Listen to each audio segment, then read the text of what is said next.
I never thought my first day at a new company would change my life forever, but looking back, maybe I should have recognized the sparks the moment our eyes met. He wasn't just my boss, he was the kind of man who walked into a room and every conversation seemed to pause for half a second, as if the air itself knew it had to make room for him. Tall, broad shoulders filling out his suit, with the kind of confident stride that made people straighten unconsciously, he had the dangerous combination of power and quiet intensity.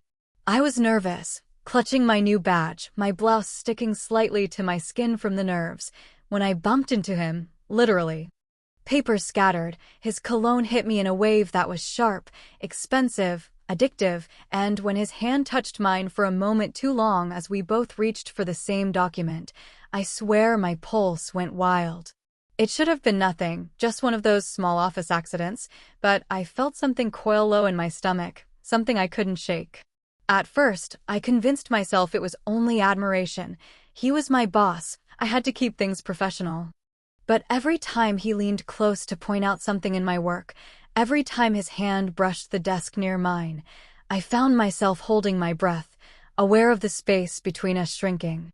He challenged me during meetings, not cruelly but sharply, like he enjoyed testing my boundaries. I should have hated it, but instead it made me want to impress him even more, to prove I was capable of standing beside him, not just under his command.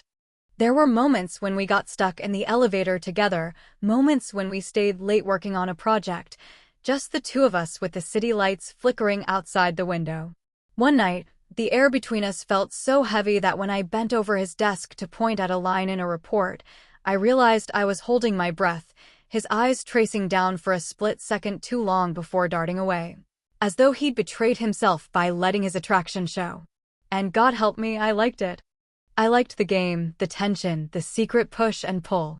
I remember how his gaze lingered on the hollow of my throat, on the neckline of my blouse, not enough to be scandalous, but enough that I went home that night and stared at myself in the mirror, wondering what exactly he had seen, and if I wanted him to see more. Maybe that's when I started to change how I dressed, subtly at first, a softer blouse, a skirt that hinted more at the curve of my hips, heels that clicked sharper on the office floor. Nothing overt, nothing anyone could call inappropriate, but enough to make me feel like I was stepping into a dangerous territory I wasn't sure I wanted to leave. And then it happened, one of those small, seemingly meaningless moments that detonated like fireworks inside me. I stayed late again, finishing up a presentation he had asked me to prepare, and when he leaned over my chair, his hand brushed against the bare skin of my arm. It was an accident, of course, but it was also not. I felt the heat of his palm as though he had branded me, and when I turned to meet his eyes, the room was suddenly too quiet, too charged. For a moment, it seemed like he might lean down and kiss me right there in the office, under the hum of fluorescent lights, with spreadsheets glowing on the screen. He didn't. He pulled back, jaw tight, eyes darker than before, and muttered something about going home. But the damage was done. I went home shaking, flushed, both angry and exhilarated, because I absolutely knew, that he felt it too. That was the beginning of the spiral, the secret fire we tried to keep buried under professionalism, but couldn't.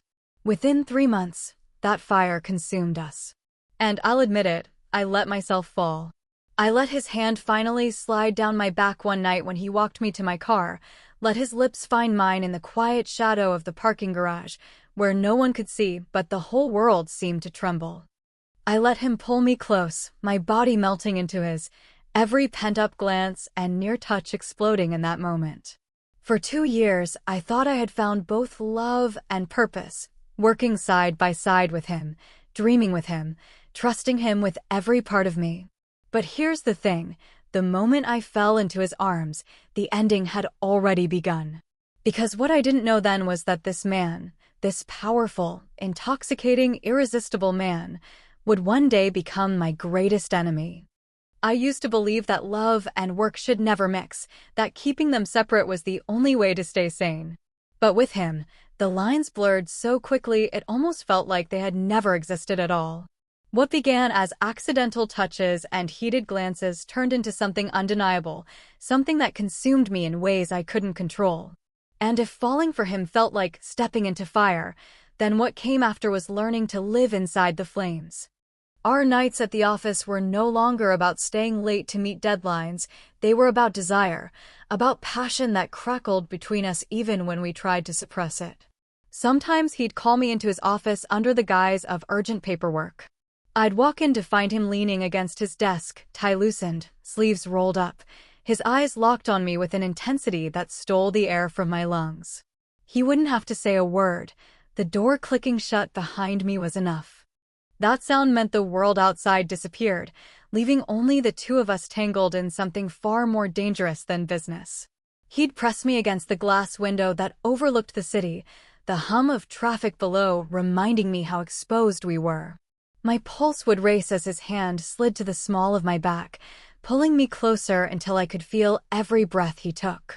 He kissed me with a hunger that blurred the line between love and possession, and I let him, because in those moments, being his felt like the only truth I wanted. And yet, while our bodies collided in secret, another part of our connection was blooming in the open: my ideas. It started small, an offhand suggestion during a conversation, a solution whispered while he paced his office frustrated. He tried them, and they worked. Then came bigger ideas, strategies that reshaped contracts, product concepts that doubled our profits, innovations that set us apart from competitors. He presented them to the board with his usual confidence, taking the spotlight as if it had always been his. The applause was for him, the recognition, the admiration. But deep inside, I knew those sparks had come from me. At first, I didn't mind. There was something intoxicating about watching the man I loved succeed because of me, even if no one else knew. But as time went on, the duality of our bond became impossible to ignore. By day, I was the quiet, hard-working employee, the girl people assumed was lucky just to sit near him in meetings.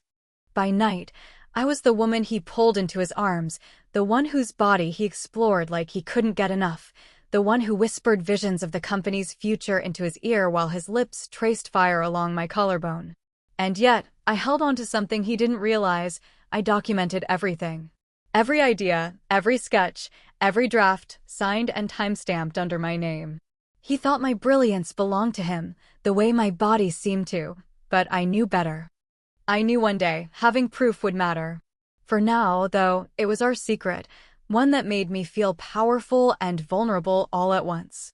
The company grew at lightning speed.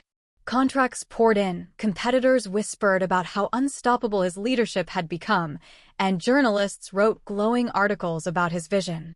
In truth, half of it was mine. But I let him bask in the light because I believed his victories were ours.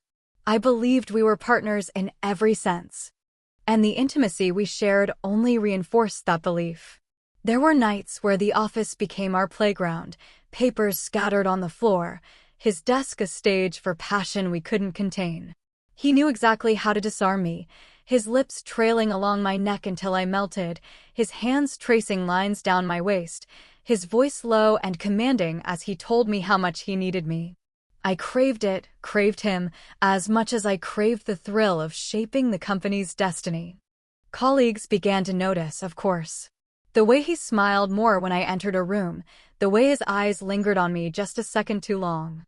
Some whispered, some speculated, but no one dared to say anything aloud. He was untouchable and, by extension, so was I. And in that bubble of secrecy and success, I felt invincible. I thought nothing could shake us. But invincibility is always an illusion. Because when you hand someone your heart, your body, and even your mind, you're gambling on the hope they'll treasure it. And love, especially love mixed with ambition, has a cruel way of blinding you to the cracks forming beneath the surface. Looking back now, I realize how dangerously naive I was. I thought I was building our empire. I thought every idea, every kiss, every night tangled in his sheets or pressed against his office window was weaving us tighter together. I thought I was safe. But I was wrong. Because the man whose hands held me like I was his everything, whose voice whispered my name in the dark, whose confidence filled boardrooms with applause, was already building a life without me. And when I finally uncovered the truth, the fire that had once warmed me would turn into the very flames that burned my world to the ground. I should have sensed it sooner, that tiny flicker of unease that I buried under late nights and the heat of our stolen moments. But passion has a way of blinding you, of making every warning feel like paranoia. That night, he had called me into his office under the pretense of reviewing a new project, the city lights spilling across his desk and glinting off the cuffs of his sleeves as he leaned back with that infuriating, magnetic confidence I could never resist. His hand brushed mine as he passed me a folder, and I felt the familiar spark, the almost electric pull that always made my heart race, my body respond before my mind had a chance to warn me. But there was something different, an almost imperceptible hesitation in his touch, a glance flicking to the door as if he expected someone else, someone I didn't know about. I ignored it, clinging to the warmth of his proximity, the familiar surge of desire, until my phone buzzed, a message I wasn't expecting from an unknown number. It was a picture, a casual, intimate moment, unmistakably him with her, the new girl who had joined the company 6 months ago. My stomach dropped, the air sucked out of the room, leaving me dizzy, my pulse hammering in betrayal and disbelief. He leaned closer, oblivious, whispering something about the report, and I had to bite my lip to stop myself from screaming, from confronting him right there with the proof in my hand. Instead, I forced a smile, my hand brushing his as I returned the folder, my body betraying none of the chaos swirling inside me, though every nerve was on fire with fury and heartbreak. That night, I went home trembling, replaying every late night, every touch, every whispered, "I need you," realizing that for 6 months, he had been feeding 2 flames and only one had been mine. And yet, as angry and hurt as I was, a part of me couldn't deny the thrill, the memory of his lips, his hands, the way he could make me melt even now, even knowing the truth. I had to be smart. I couldn't let my emotions destroy the advantage I held. The proof of my ideas, the patents, the documents, all in my name, were my leverage, my weapon. And if he thought our passion had been only about him, he hadn't counted on the mind behind the body he adored. Days passed, and I watched him from a distance, every interaction, every careless compliment to her, every subtle brush of her hand against his arm, catalogued and stored in my memory. I began testing, probing, suggesting initiatives with the same brilliance as always, all while keeping my calm, my face serene, my body just out of reach, just enough to remind him that he had lost control. He noticed nothing, his arrogance, his confidence, made him blind. And yet, that same confidence would become my tool, the very thing that allowed me to maneuver behind the scenes. My heart still ached with betrayal, but my mind was sharp, calculating, imagining the exact moment when the tables would turn. Every touch, every glance he offered me now was laced with tension, a dangerous dance where I feigned ignorance, even as I drew closer to the strategies that would one day be his undoing. And in the quiet moments, when I remembered the nights of heat and whispered promises, I felt a cold satisfaction mix with the familiar longing, knowing that the very fire that had bound us would soon consume him. The betrayal cut deep, but it also illuminated the path forward. I would take everything from him, his company, his pride, his illusions of control, and when the moment came, he wouldn't even realize it until it was too late. That night, as I closed my eyes and felt the echo of our last embrace, I swore silently. The man who had stolen my trust would soon learn that the woman he desired was more powerful than he could imagine.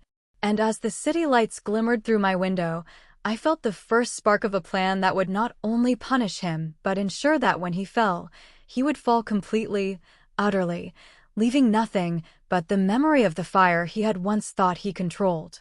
The taste of betrayal still lingered on my tongue, sharp and bitter, as I began planning my first move against him, every nerve on fire with the memory of his touch and the knowledge that he had been seeing her behind my back. I reminded myself that desire could be a weapon, that the same heat that had drawn me to him could now fuel my strategy, sharpen my mind. I watched him carefully, noting every glance, every careless smile toward her, the way he leaned just slightly when they talked, as if my absence made no difference at all. The first attempt was subtle, almost invisible. I manipulated a minor contract, nudged a deal in a direction that would reveal a flaw in his overconfidence. But he was clever, experienced, and though I felt the rush of anticipation, the plan unraveled in ways I hadn't foreseen. He laughed it off, unaware that the seeds of my strategy were already planted. The second attempt was bolder. I tried to expose a discrepancy in the company accounts, something small but significant enough to put him on edge. I stayed close during board meetings, leaning over his shoulder under the pretense of showing documents, my body brushing against his in ways that reminded him of the nights we had shared, the heat we had once shared in secret. My pulse raced, my mind sharpened. The game was on, and yet, once again, his arrogance shielded him. He waved it away, confident, charming, completely oblivious to the storm I was quietly assembling. It was maddening, exhilarating, intoxicating. The mix of desire and revenge, lust and strategy, kept me teetering on the edge of my own restraint. I caught myself imagining the feel of his hand against my back as I whispered instructions under his nose, or the warmth of his breath when he leaned close to question a point, my body betraying my mind, even as I played the perfect calm, collected employee. I realized then that his self-assurance was my greatest weapon. The more careless he became, the closer I got to the moment when all of this, the passion, the betrayal, the genius I had hidden in plain sight, would collapse around him.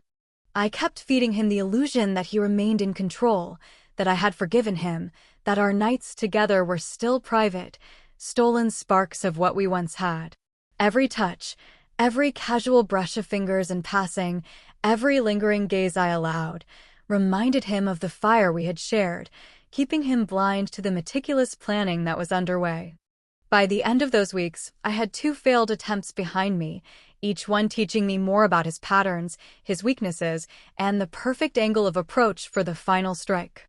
And through it all, the erotic tension remained palpable, even as I feigned calm and controlled distance. The memory of our intimate moments, the heat, the longing, the whispered names in the dark, spurred me on, fueling a dangerous mix of desire and vengeance. The greatest irony was that every failure only strengthened my resolve, made the final victory sweeter in my imagination. I knew that when the moment came, he would never see it coming. His overconfidence, his arrogance, the very traits that had made me fall for him, were the chains that would bind him. And as I watched him smile at her, unaware of the storm gathering around him, I felt a thrill run through me, a pulse of dark anticipation. The first 2 plans had failed, yes, but failure was temporary. I had patience, intellect, and desire on my side, and I would wait until the perfect moment arrived. And that moment, when it came, would be devastating, absolute, and irreversible, leaving him powerless, exposed, and finally taught the lesson that passion and betrayal, when wielded correctly, could be a weapon more lethal than any contract or boardroom maneuver. I smiled to myself, heart racing, knowing that even as he thrived in his ignorance, I was building the cage around him, brick by meticulous brick, and nothing, no charm, no arrogance, no lust, would save him from the fall I had planned with such precision. The night ended with me alone, reviewing notes, tracing connections, every nerve alive with anticipation, imagining the moment I would finally strip away his illusions. And I promised myself then, as the city lights glimmered through the office windows, that Part 5 would be the end of him, the final collapse, the ultimate reckoning for a man who had thought he could have everything and everyone, and would now lose it all. The day finally came when everything I had been planning, every calculation, every careful maneuver, converged into a single, unstoppable moment. He walked into the office that morning, confident as ever, unaware that the very fire he had once commanded in our private moments had been transformed into the force that would strip him bare. I handed him the documents, smiling softly, the same smile that had once made him lose himself in me, now hiding the storm I carried. "Just sign these," I said, my voice calm, almost casual, letting the weight of my words settle around him without a trace of the tension coiled beneath the surface. He took them, skimmed them carelessly, the arrogance that had always made him untouchable blinding him to the truth that every clause, every line, was under my name, my control, my ownership. As his pen scratched across the pages, I felt the same pulse of desire I always had when he leaned close, brushed my hair behind my ear, whispered my name in the dim office light, but this time it was mixed with triumph, with power, with the knowledge that he had just handed me everything, completely unaware. And the fall began immediately. Contracts, accounts, assets, all shifted seamlessly, invisibly, to me.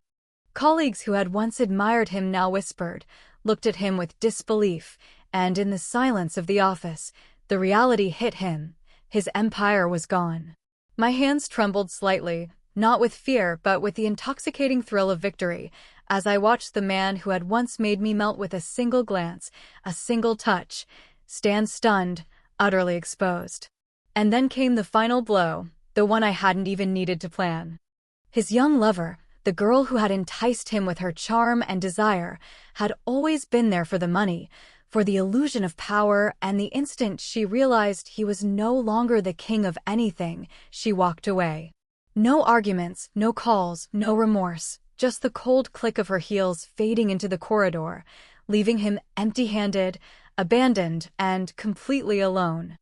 I felt a strange mixture of satisfaction and dark amusement, recalling how he had thought he could have it all, his power, his control, our bodies, our minds, and now he had nothing.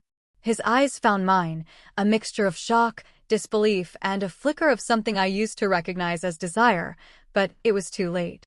Desire without power is weakness, and he had none left. I didn't speak. I didn't need to. The quiet hum of the office, the clicking of keyboards, the murmurs of colleagues, all emphasized the reality he could no longer escape. I was at the top, the one everyone whispered about behind closed doors, the woman whose mind and vision had built what he had foolishly believed was his alone.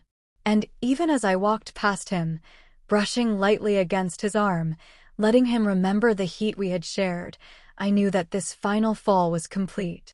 He had been seduced, not just by me, but by his own arrogance and lust, and in the end, both had destroyed him. The empire he had thought belonged to him was mine, every asset, every strategy, every recognition flowing to me as if it had been predestined. And in that quiet triumph, I allowed myself one final thought.